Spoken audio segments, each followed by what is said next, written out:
আসসালামু আলাইকুম, সবাই কেমন আছেন? আশা করি সবাই ভালো আছেন। তবে আমার ভিডিওটি যদি ভালো লাগে অবশ্যই শেষ পর্যন্ত দেখবেন, খুব ভালো লাগবে। তো এই চাচাকে আমি দেখতে পেয়েছি, সকালে উঠে দেখলাম যে চাচা যাচ্ছিল। আর অনেকদিন ধরে এই জিনিসগুলো আমি খুঁজছিলাম। এই জিনিসগুলো হচ্ছে বাঁশের তৈরি জিনিস, আপনারা হয়তো বা চিনেন আর জানেন নাম। তবে আমি ছোটোবেলা থেকে এই জিনিসগুলো আমার মাকে ব্যবহার করতে দেখছি, এখনও পর্যন্ত ব্যবহার করে। তারপরে চাচাকে বললাম যে কোনটা কত দাম। তো এই বড় ঝাঁকাটা, মানে এই উপরের ঝাঁকাটা চাচ্ছিল 60 টাকা, আবার ছোট ঝাঁকাটাও বলছিল 60 টাকা। তা আমি এবার বললাম যে একটু নর্মাল মনে হয়, তখন খুলে দেখালো যে আসলে নর্মাল কিনা। ওনাকেও দেখেন, আমি ছোট্ট ঝাঁকাটার কথা বলছিলাম, ছোট্ট ঝাঁকাটা কত সুন্দর কিউট না, আসলে দেখেই কিন্তু ভালো লাগছে। আর জিনিসগুলো কিন্তু মায়ায় পড়ার মতো।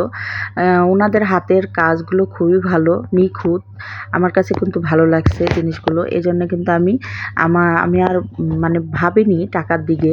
তো ওনারা কিন্তু কম, মানে বেশি টাকাও চায়নি। তবে জিজ্ঞাসা করছিলাম, তো উনি বলল যে একটা ঝাঁকার পিছনে আমাদের 3 দিন করে সময় লাগে, বাঁশ কিনতে হয়, আর তারপরে জিনিসগুলো তৈরি করতে হয়। তো পরিশ্রম আছে এই জিনিসের পিছনে, তার জন্য।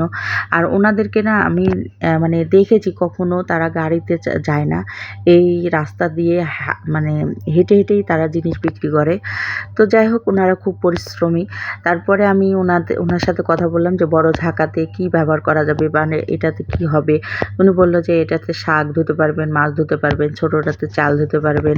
তো যাই হোক, আমি তো কখনো ব্যবহার করিনি। তো তার সাথে আমি কিন্তু 100 টাকা জিনিসটা নিয়ে নিয়েছি। আপনাদের কাছে কেমন হয়েছে বলবেন, আর দামটা কেমন হয়েছে।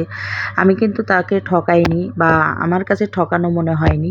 তো উনি মুরব্বী মানুষ, ওনাকে দেখে আমার মায়া লাগছে, আর কথাগুলো শুনেও মায়া লাগছে। তো যাই হোক, আমার শখের জিনিস যেহেতু আমি হাতে পেয়ে গেছি, আমার এত আনন্দ লাগছে। আর প্রতিটা গ্রামের, মানে মহিলাদের ঘরে ঘরে দেখবেন যে আপনাদের এই জিনিসগুলো ব্যবহার করে। অনেকে তো আগে ধান চাল এগুলো তোলার জন্য করার জন্য কিনতো, তো এখন মাটির জিনিসও ব্যবহার করে। তো আমার শখ আছে মাটির জিনিসগুলো ব্যবহার করা। তো শখের জিনিসটা নিয়ে আমি কিন্তু ঘরে চলে যাচ্ছি, আর চাচাকে টাকা দেওয়ার জন্যই ঘরে যাচ্ছি। জিনিসটা থুয়ে টাকাটা নিয়ে চাচাকে 100 টাকা দিলাম। তারপরে বাসায় আসে, এই যে দেখুন কত সুন্দর লাগছে, তাই না? আপনাদের কাছে কেমন লাগছে অবশ্যই জানাবেন। আর কি মানে আপনারা কি কাজে ব্যবহার করেন সেটাও জানাবেন। তো আমি এই প্রথম ব্যবহার করব, তো জানি না কিভাবে ব্যবহার করব, ব্যবহার করার পদ্ধতিও জানি না। তবে যাই হোক, নিয়েছি, আমার মনের আশাটা পূরণ হয়েছে, এটাই ভালো লাগছে।